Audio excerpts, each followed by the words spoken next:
नमस्कार. स्वागत आहे तुमचं कथारंग बाय सानिका या आपल्या कथामंचावर. श्रोते हो, आजची कथा फक्त एका मुलीची गोष्ट नाही आहे, तर आपल्या प्रत्येकाच्या मनातील त्या कोपऱ्याची गोष्ट आहे जो कधी ना कधी प्रेमासाठी आसुसलेला असतो. कथा मन शुद्ध तुझं, लेखिका गीता मांजरेकर.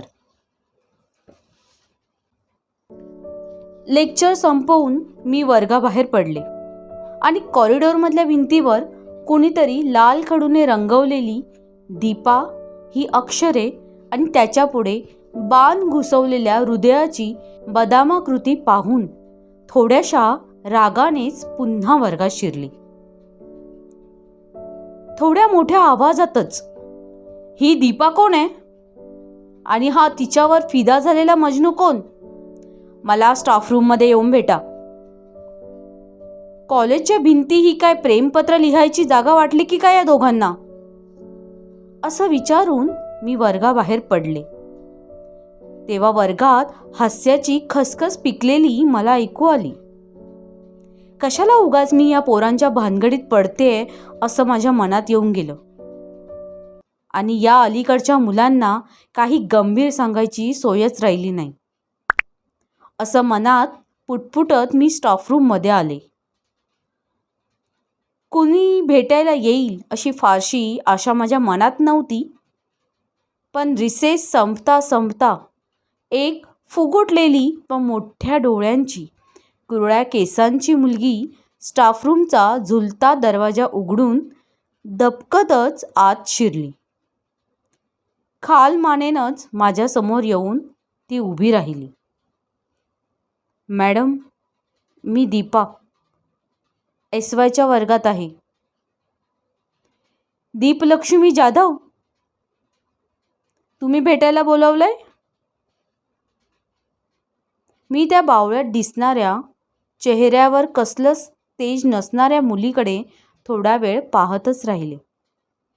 मला वाटलं होतं की आलीच तर एखादी उंच टाचांची बुटं घातलेली, चंट दिसणारी, जीन्स शर्टवाली नि इंग्रजी बोलणारी मुलगी मला भेटायला येईल. तसं झालं असतं तर काय बोलायचं याची थोडी उजळणी मी मनाशी करणारच होते. त्या मुलीचा आय कार्ड जप्त करून तिच्या पालकांना बोलवायचं हे मी मनाशी ठरवत होते. पण दीपा नावाचं जे ध्यान समोर उभं होतं ते पाहून माझी विकेटच उडाली होती.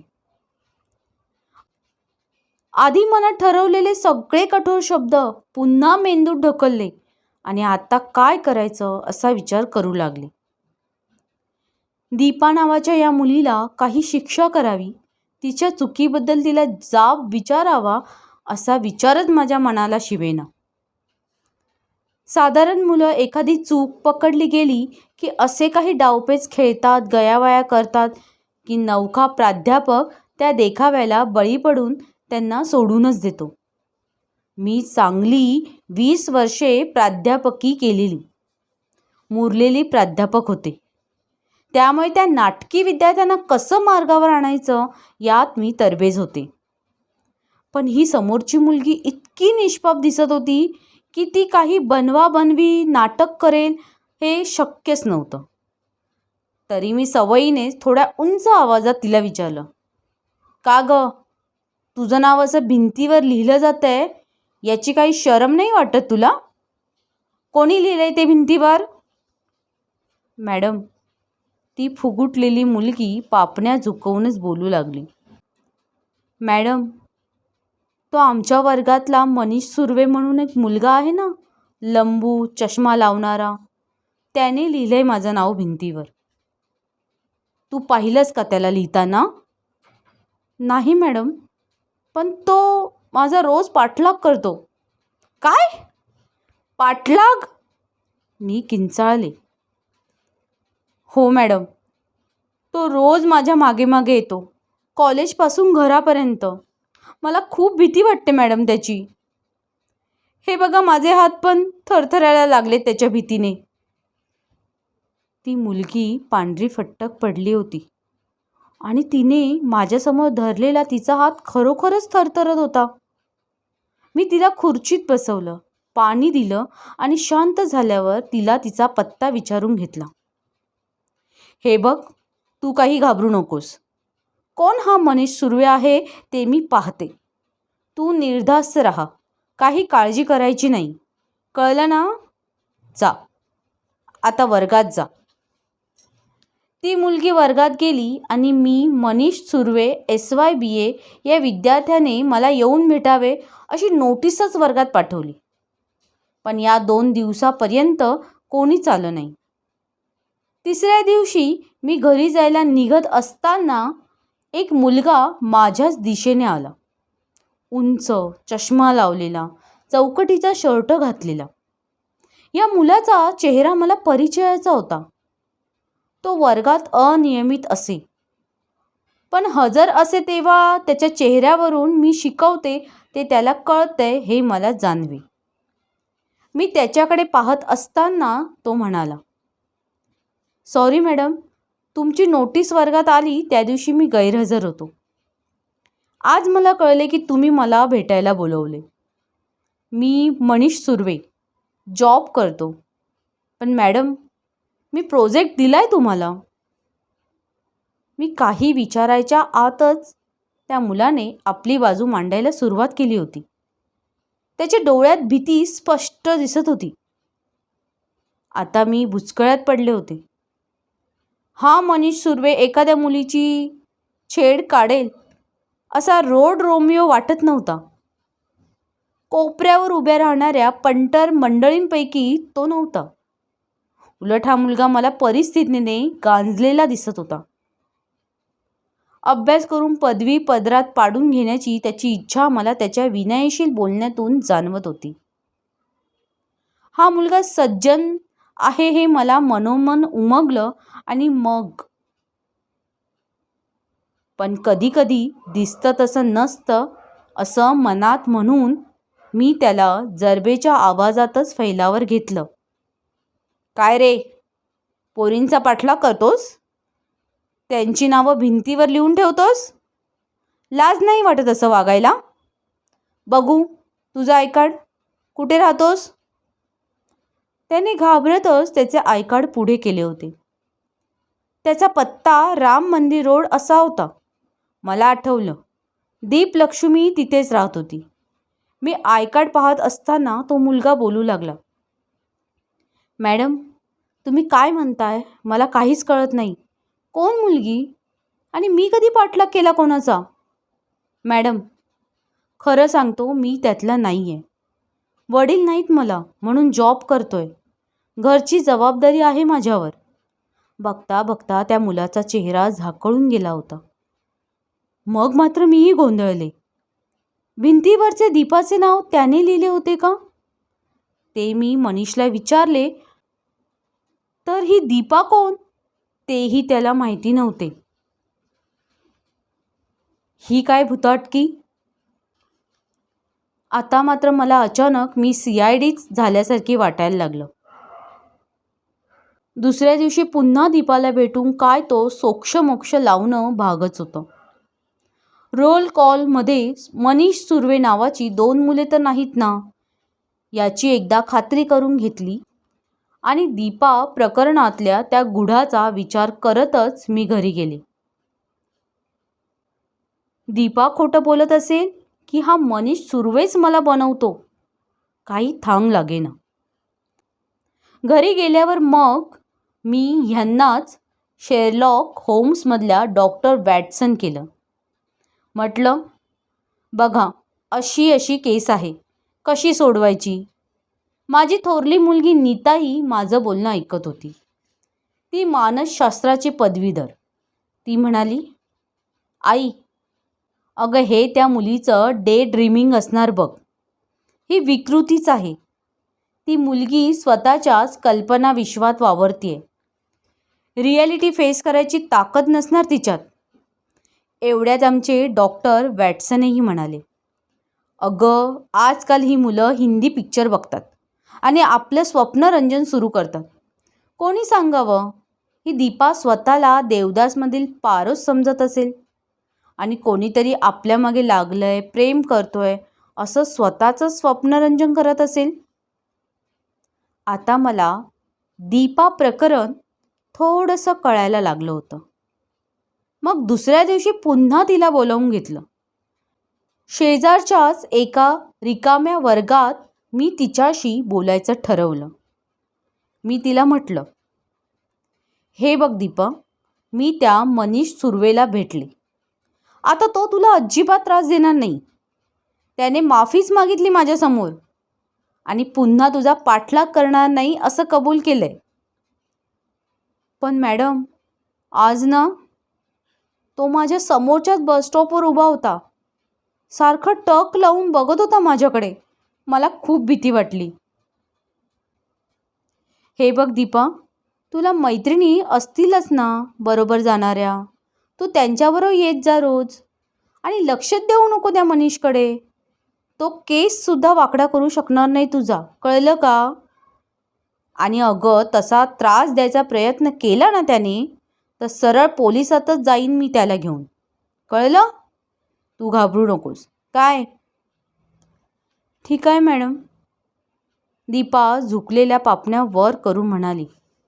पण तिच्या आवाजात ठामपणा नव्हता. दुसऱ्या दिवशी SYBAच्या वर्गाबाहेर पुन्हा मला लाल खडूने दीपा, मनीष ही नावे एकाच हार्टमध्ये लिहिलेली दिसली. वर्गातल्या कुणातरी विद्यार्थ्याचीच ही चेष्टा असणारच असं वाटून सगळ्याच मुलांना मी त्या दिवशी फैलावर घेतलं. या असल्या चेष्टा एखाद्याला आयुष्यातून उठवू शकतात हे मुलांना समजावताना गेल्या वर्षी कॉलेजच्या इमारतीच्या गच्चीवरून उडी मारून आत्महत्येचा प्रयत्न करणारी स्वाती उमरगावकर माझ्या नजरेसमोर तरळली. चांगली गाणारी हुशार मुलगी होती स्वाती आणि आज भकास नजर घेऊन घरात बसली होती. वर्ग चिडीत चूप होता. माझ्या आवाजातलं गांभीर्य मुलांपर्यंत पोहोचत होतं. जाताना मी डस्टरने ती दीपा, मनीष नावे पुसून टाकली होती. आश्चर्य म्हणजे त्या दिवशी तासाला मनीष सुर्वे हजर होता, पण दीपा नव्हती. ती बरं वाटत नाही या सबबीवर लेडीज कॉमन रूममध्ये बसली होती असं तिच्या मैत्रिणीकडून कळलं.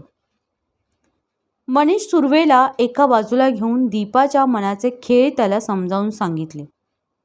हे स्वप्नरंजन तिला कसं घातक ठरेल हेही सांगितलं आणि शक्यतो त्याने तिच्या नजरेस पडता कामा नये, म्हणजे ती हळूहळू स्वप्नातून बाहेर येईल हेही पटवलं. त्यालाही या गोष्टी पटल्याचे त्याच्या नजरेतून मला जाणवलं. एकदा वाटलं दीपाच्या पालकांना बोलावून त्यांना तिची समस्या समजावून सांगावी, पण गडबडीत राहूनच गेलं आणि बघता बघता सेमिस्टर संपली, परीक्षा सुरू झाली. त्या दिवशी मला सुपरविजन नव्हती म्हणून मी स्टाफ रूममध्ये पेपर वाचत बसले होते. एवढ्यात एक पिऊन सांगत आला की 103 नंबरच्या रूममध्ये एक मुलगी पेपर लिहिता लिहिता चक्कर येऊन पडली आहे. डॉक्टरला बोलवायला सिनियर सुपरवायझर फोन करायला गेल्या आणि पिऊन त्या मुलीसाठी पाणी कॉफी घेऊन गेला. खरं तर मुलींचं परीक्षेच्या दिवसात चक्कर येऊन पडणं हे आमच्या कॉलेजात नित्यनेमाचं होऊन गेलं होतं. सकाळचे पेपर्स असले की परीक्षेच्या ताणामुळे या मुली काही खाऊन येत नाहीत आणि मग पेपर लिहिताना त्यांना चक्कर येते हे आम्हा प्राध्यापकांना माहिती होतं. मुलींना वेळोवेळी आम्ही समजावतही होतो, पण तरी चक्कर येण्याच्या घटना घडतच होत्या. आमच्याकडची एक उत्साही प्राध्यापिका, रेकी मास्टर का काय म्हणतात ना तशी होती. मग चक्कर आलेल्या विद्यार्थिनीला रेकी देण्याचा एक फर्स्ट क्लास नाट्यपूर्ण सोहळा दरवर्षी आम्हाला पाहायला मिळे. मला तर हा प्रकार अलीकडे विनोदी नाटकापेक्षाही विनोदी वाटू लागला होता.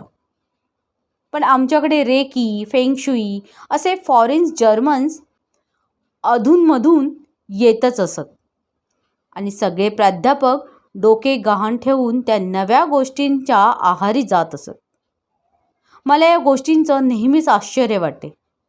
असं वाटते की ही मंडळी एवढी आधुनिक, एवढी बुद्धिमान अशा आध्यात्मिक गोष्टींच्या कच्छपी कशी काय लागतात बुवा. पण मानवी मनाचं काही सांगता येत नाही हेच खरं. कोणता ना कोणता ड्रायव्हिंग फोर्स त्याला नेहमीच हवा असतो. एवढ्यात पिऊन परत सांगत आला की रूम नंबर 103 मध्ये विद्यार्थ्यांना माझ्या पेपर संदर्भात काहीतरी अडचण आली होती. मी उठून वर्गात गेले तर तिथे सुपरवायझर आणि एक पिऊन चक्कर आलेल्या मुलीला बस्त करून पाणी पाजत होते. ती मुलगी दीपा होती. मग मला माझी कर्तव्यबुद्धी गप्प राहू देईना. मीच दीपाला हळूहळू चालवत स्टाफरूममध्ये आणलं. तिला सोफ्यावर झोपवलं. थोडी साखर तिच्या तोंडात घातली. ती भ्रमिष्ठासारखी माझ्याकडे पाहत होती. तोंडात घातलेली साखर थुंकून टाकू पाहत होती. तिच्या मुठी वळलेल्या होत्या. मध्येच ती पाय पोटाशी घेऊ पाहत होती. पाय सरळ केले तर जोर जोरात झाडत होती. मी तिच्याशी बोलण्याचा प्रयत्न करत होते. दीपा, काय झालंय? काय होतंय तुला? पोटात दुखतंय का? माझे प्रश्न तिच्यापर्यंत पोहोचतच नव्हते. उलट तीच अचानक बरळायला लागली होती. हरामखोर चुतिया साला, सोडणार नाही. 3 डोक्यांची देवी सोडणार नाही तुला. जगदंबे, मला शक्ती दे. दीपाच्या तोंडच्या शिव्या आणि बरळणं ऐकून आम्ही अवाक झालो होतो. ही चक्कर नेहमीसारखी नव्हती. आमची रेकी मास्टर प्राध्यापिकाही हे काहीतरी बाहेरचं आहे असं म्हणायला लागली होती. कुणाला काही सांगायलाही मला उद्वेग आला होता. सहजच मी दीपाने लिहिलेली उत्तरपत्रिका चाळू लागली. तिने फक्त पहिली ओळ विषयाला धरून लिहिली होती आणि मग रुळांवरून आगगाडीचे डबे घसरावेत असे दीपाचे शब्द घरंगळत गेले होते. 3 डोक्यांची बाई, देवी जगदंबा, तिची लाल जीभ, मला शक्ती दे असलं काहीतरी असंबंध तिने संपूर्ण पानभर लिहून ठेवलं होतं. मी थक्क झाले. या मुलीच्या डोक्यात चाललंय तरी काय? काही उमगेना. डॉक्टर येण्यापूर्वीच मी तिच्या आयकार्डवरून तिचा फोन नंबर मिळवून घरी फोन केला होता. तिचे निवृत्त वडील आणि मोठा भाऊ धावत पळत घाम पुसत आले. तेव्हा डॉक्टरही येऊन पोचले होते. त्यांनी दीपाची अवस्था पाहिली आणि लगेच कसलंसं इंजेक्शन दिलं. हळूहळू दीपाचं बरळणं थांबलं. हातपाय झाडणेही कमी झाले. तिला ग्लानी आली. डॉक्टरांनी मग दीपाच्या भावाला आणि वडिलांना बाजूला घेऊन चौकशी आरंभली. दीपाचे कुटुंब गरीब चाळीत राहणारे होते. डॉक्टरांचं इंग्रजी बोलणं तिच्या वडिलांना नीट कळतही नव्हतं. भाऊ जमेल तशी उत्तरे देत होता. त्यांच्या बोलण्यातून मला कळलं की दीपाला अशी ही चक्कर त्या वर्षात 2दा आली होती. त्यापूर्वी मात्र ती नॉर्मल होती. घरात मोठा बदल म्हणजे वडील रिटायर होणे हाच होता. डॉक्टरांनी दीपा अतिसंवेदनशील असल्याचे, तिच्या वडिलांच्या निवृत्तीमुळे असुरक्षित वाटत असावं असं कारण सांगितलं. मी दीपाच्या वडिलांना तशी लिहिलेली उत्तरपत्रिका दाखवली आणि तिच्या बरळण्याबद्दल सांगितलं. तेव्हा ते अस्वस्थ झाले. त्यांच्या घरातलं वातावरण कसं भाविक आहे ते त्यांनी सांगितलं आणि मग अगदी खाजगी आवाजात ते सांगू लागले.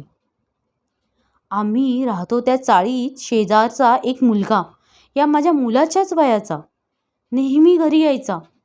सहज गप्पा टप्पा करायचा, दीपाशी बोलायचा, तिची चेष्टा करायचा. 2 महिन्यांपूर्वी आम्ही तिला एकटीलाच घरी ठेवून 2 दिवसांसाठी अचानक गावी गेलो होतो. शेजारी पाजारी चांगले होतेच, पण परत घरी आलो तेव्हा ती शेजारच्या त्या पोराबद्दल नाही ते सांगू लागली.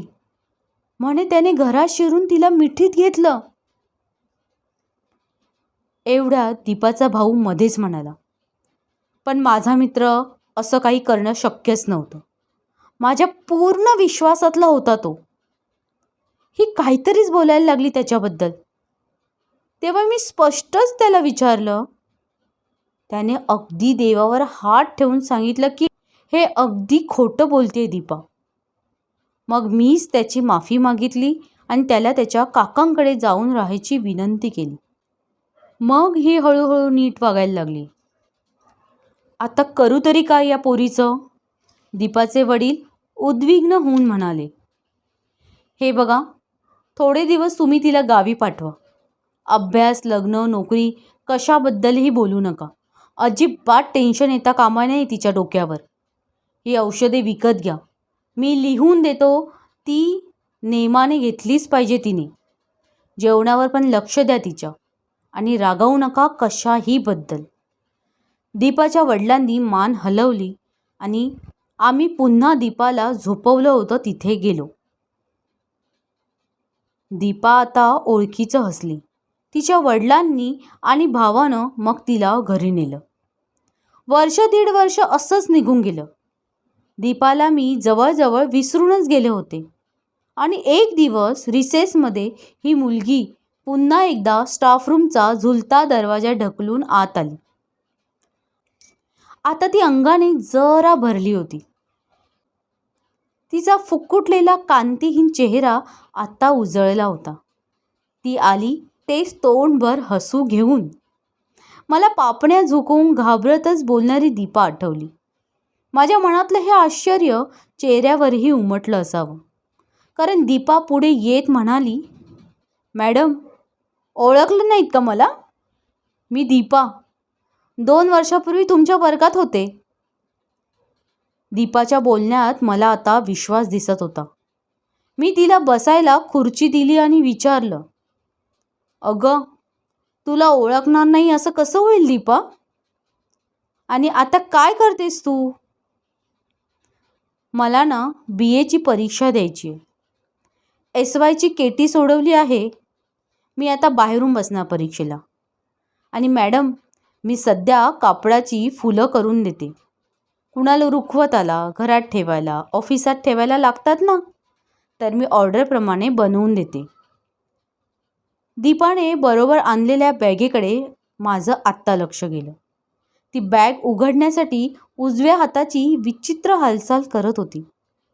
माझं सहजच तिच्या हाताकडे लक्ष गेलं. तेव्हा मी हादरलेच. दीपाने कृत्रिम हात लावला होता. आत्तापर्यंत माझ्या ते लक्षातच आलं नव्हतं, कारण तिने पूर्ण भायांचा ड्रेस घातला होता. बॅग उघडणारा तिचा पंजा आणि बोटे कृत्रिम आहेत हे मला आता दिसले होते. ते दृश्य पाहून मलाच अस्वस्थ वाटले. मी तिला बॅग उघडायला मदत करावी का या संभ्रमातच असतानाच दीपाने बॅग उघडली होती आणि सुंदर केशरी रंगाची गुलाबाची कापडी फुलं तिने माझ्यासमोर धरली होती. मॅडम, ही मी तुमच्यासाठी आणली आहेत. आवडली? फुलं माझ्या हातात देत दीपा म्हणाली, अरे वा, छानच आहेत की. पण फुकटात का देतेस मला? पैसे घे ना माझ्याकडून. मी थोडं ऑकवर्ड वाटून म्हटलं. नाही मॅडम, मी पैसे नाही घेणार. तुम्ही नाही का माझ्यासाठी किती केलंत? ही माझी भेट समजा, दीपा म्हणाली. मी शिपायाला तिच्यासाठी चहा आणायला सांगितला आणि मग धीर करून म्हटलं, दीपा, तुझ्या हाताला काय झालं? काही नाही, ॲक्सिडेंट झाला. आजीसोबत गावी गेले होते. रेल्वेच्या रुळात पाय अडकून पडले आणि तेवढ्यात गाडी भरधाव आली. मरणारच होते मी, पण आजीने खेचून घेतलं म्हणून हातावर निभावलं. दीपा तिची कहाणी सांगत होती आणि मी चकित होऊन ऐकत होते. दुर्दैवाच्या कोणत्या फेऱ्यातून या पोरीला जावं लागतंय असं वाटून मी मनोमन तिची कीव करत होते. पण दीपाच्या चेहऱ्यावर हसू होतं. तिने पुन्हा मला विचारलं, मॅडम, आवडली ना तुम्हाला फुलं? की सुंदरच आहेत ग तू केलेली फुलं, पण कुठे शिकलीस करायला? अपंग पुनर्वसन केंद्रात शिकवतात मला. मी आता कम्प्युटरसुद्धा शिकणार आहे मॅडम. मला नोकरी मिळेल ना? हो, मिळेल की, नक्कीच मिळेल, मी तिला प्रोत्साहन देत म्हटलं. दीपाच्या चेहऱ्यावर उत्साह ओसंडून वाहत होता. अपघात, अपंगत्व यामुळे म्हणा किंवा अन्य काही कारणामुळे म्हणा, पण तिची पूर्वीची भीती, संशय, विकृती साफ निघून गेली होती. मला तिच्यातल्या या परिवर्तनाचं खूप कौतुक वाटलं. माझ्या हातातल्या गुलाबाच्या फुलांसारखीच मला दीपा सुंदर भासली. त्या दिवशी मराठी चित्रपटातलं ते गाजलेलं गाणं, एकाच या जन्मी जणू फिरुनी नवे जन्मेन मी, मला सारखं आठवत राहिलं. मग अधूनमधून दीपा येतच राहिली. माझ्या मैत्रिणींनी तिच्याकडून तिने बनवलेली फुले विकत घेतली. मग ती कधी पर्सेस, कधी राख्या, कधी ग्रीटिंग्स घेऊन येऊ लागली. तिचं लागवी बोलणं, सौजन्यशील वागणं यामुळे बाहेरही तिच्या वस्तूंना मागणी येऊ लागली. एकदा तर तिने ग्राहक पेठेत स्वतःचा स्टॉलही मांडला. आणि आज दीपा माझ्याकडे आली होती, ती तिच्या लग्नाचं आमंत्रण घेऊन. पिवळ्या रंगाच्या रेशमी साडीत ती उठून दिसत होती. हिरव्या काठाचा पूर्ण हाताचा ब्लाऊज तिने घातला होता. हातात भरपूर बांगड्याही भरल्या होत्या. मी कौतुकाने तिच्याकडे पाहत होते. तिच्याकडून कळलं की तिचा भावी पती पायाने जन्मता अधू होता, पण त्याने जिद्दीने शिकून बँकेत ऑफिसर पद मिळवलं होतं. त्याच्याबद्दल सांगताना दीपाच्या मोठ्या पापण्या पुन्हा पुन्हा झुकत होत्या. साडीच्या पदराशी चाळा करत ती म्हणाली, मॅडम, मला ना तुम्हाला एक गोष्ट सांगायची होती. तुम्हाला राग नाही ना येणार? अगं बोल ना, काय सांगायचंय ते मोकळेपणाने बोल. अजिबात घाबरू नको, मी तिच्या पाठीवर थोपटत म्हटलं. मॅडम, मी ना तुमच्याशी खूप खोटं बोलले होते. आता मला खूप शरम वाटते त्याची. अगं दीपा, कशाबद्दल सांगतेस? मला तर काहीच आठवत नाही, मी बुचकळ्यात पडले होते. मॅडम, आठवतंय? तुम्ही भिंतीवर ते खडूने रंगवलेलं हार्ट आणि त्यातलं माझं नाव पाहून मला बोलवलं होतं.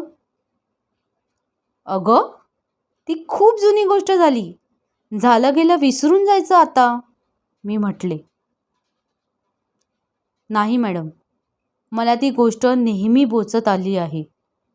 ते हार्टचं चित्र आणि त्यातलं नाव मीच लिहिलं होतं मॅडम. मला माफ करा मॅडम, मी खोटं बोलले तुमच्याशी. मी डोळे विस्फारून दीपाकडे पाहतच राहिले. काय बोलायचं तेच सुचेना मला. एवढ्यात तीच म्हणाली,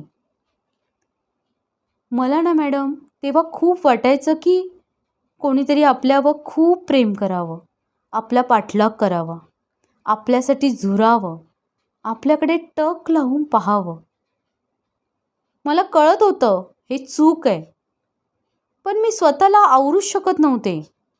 दीपा बोलतच होती आणि तिच्या प्रामाणिकपणाने आणि धिटाईने मीच अंतर्मुख झाले होते.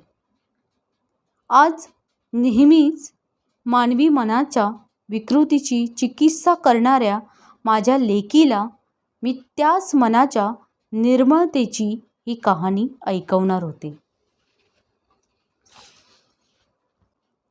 मग मंडळी, कशी वाटली आजची कथा? कधी कधी ना आपल्यालाही दीपासारखंच वाटतं ना, की आपलंही कोणीतरी खास असावं. पण या एकटेपणावर मात करण्यासाठी तुमच्या मते सर्वोत्तम उत्तम मार्ग कोणता? छंद जोपासणे की लोकांशी बोलणे? तुमच्या मनातल्या भावना नक्की कमेंटमध्ये सांगा. कथा आणि सादरीकरण आवडलं असेल तर व्हिडिओला लाईक करा, मित्रपरिवाराबरोबर शेअर करा. अशाच संवेदनशील आणि दर्जेदार मराठी कथा ऐकण्यासाठी या चॅनेलला सबस्क्राईब नक्की करा. तुमच्यातले बरेचसे कथाप्रेमी कथा ऐकतायत पण त्यांच्याकडनं सबस्क्राईब करायचं राहून जातंय. सो प्लीज कथाप्रेमी सबस्क्राईब करा. पुन्हा भेटूया अशाच एका नव्या कथेसह. तोपर्यंत कथा ऐकत रहा. धन्यवाद.